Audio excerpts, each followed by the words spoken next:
I apologise there for some technical problems with Sitara, but we don't have technical problems here in the studio because we've got Sultan Barakat here with us, face-to-face. He's a professor of public policy at the Hamad bin Khalifa University. Good to have you with us. Thank you, sir. So let me pick up on the point of the Trump talk of a deal. Is that serious? It's time for a deal to end the war, he says.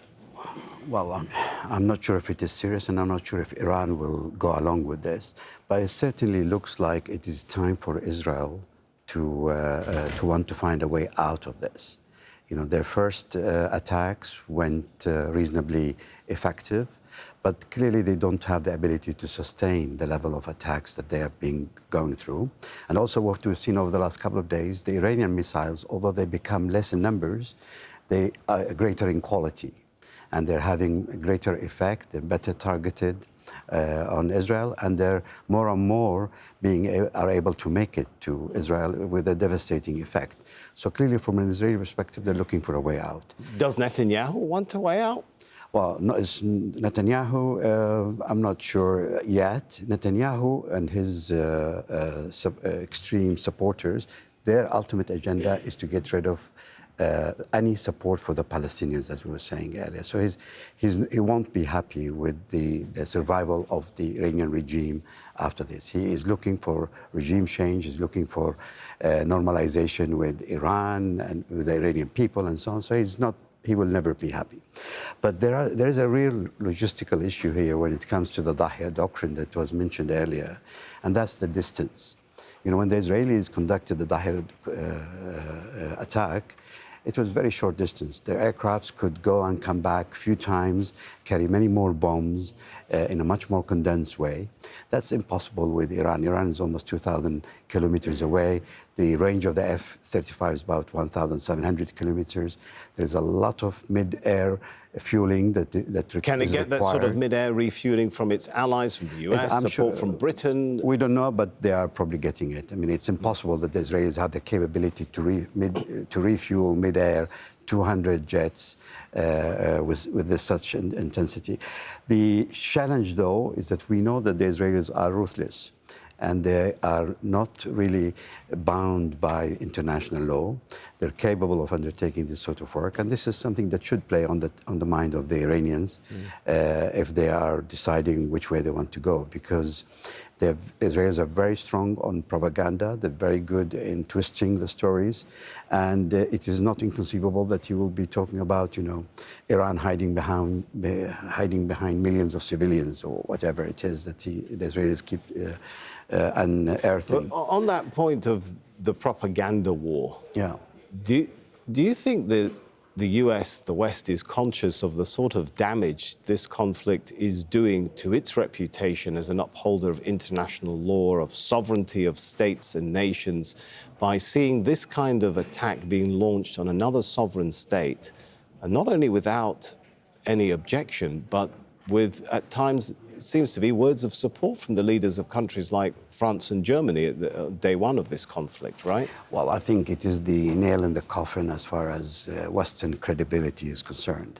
And this is where Netanyahu may have got a small win. You know, just before he launched this, he was under a lot of pressure from a lot of Western countries to do with what he's doing in Palestine.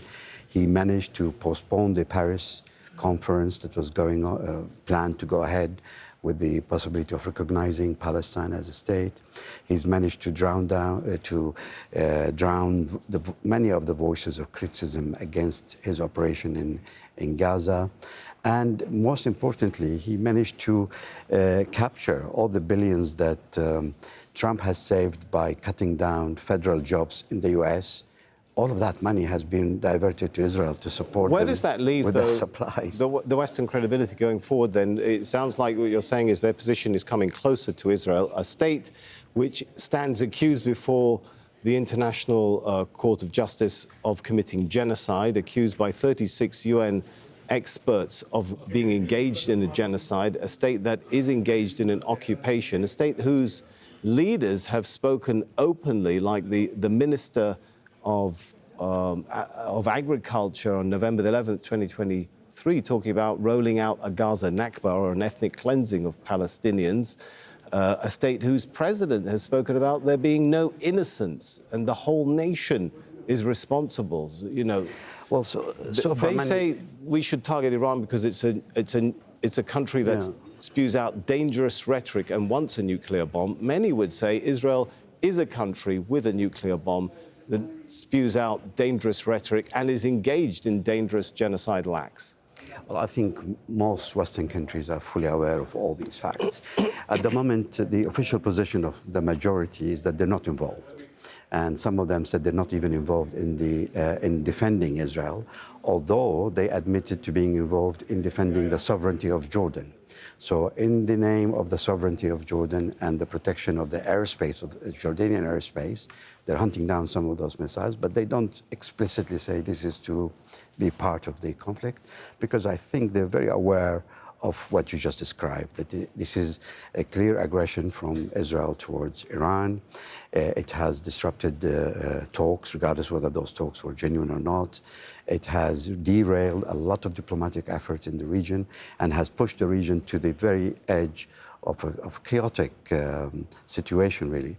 And you could see all of that being reflected already on the oil prices around the world. Is that in the West's interest, though, to back a state that's becoming the source of instability and belligerency? Well, it's in their DNA. We cannot do anything about it. The problem with the Israeli question is it goes back to what happened with Germany and the Holocaust. And it's going to take generations before they recover from that. And as long as that guilt is hovering over their heads, they're going to stand by Israel, particularly when the Israelis put it, as Netanyahu's done, that this is about an existential threat to Israel, that the Iranians are out there to just kill all of us. All right, Sultan Barakat, Professor of Public Policy at the Hamad bin Khalifa University. Thanks for coming in. Always good to talk to you. Thank you.